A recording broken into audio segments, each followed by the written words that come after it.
دیکھیے، ایک تو ہمارا اپنا اپنا ہر شخص کا معیار ہے کہ کون قدر والا ہے، کون عظمت والا ہے، اور کون سب سے بہتر ہے۔ ایک تو ہمارے معیار ہیں، یا معاشرے کا معیار ہے، یا لوگوں کی سوچ ہے، اور ایک اللہ ذوالجلال کی طرف سے محمد الرسول اللہ صلی اللہ علیہ وسلم معیار دے رہے ہیں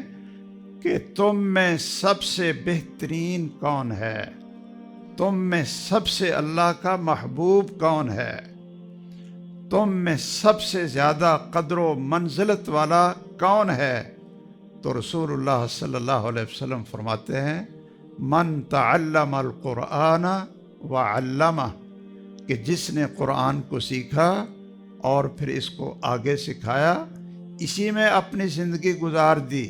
وہ سب سے بہترین ہے اور اس کی سب سے بڑی عظمت ہے، اللہ کے ہاں اس کی سب سے زیادہ قدر و قیمت ہے۔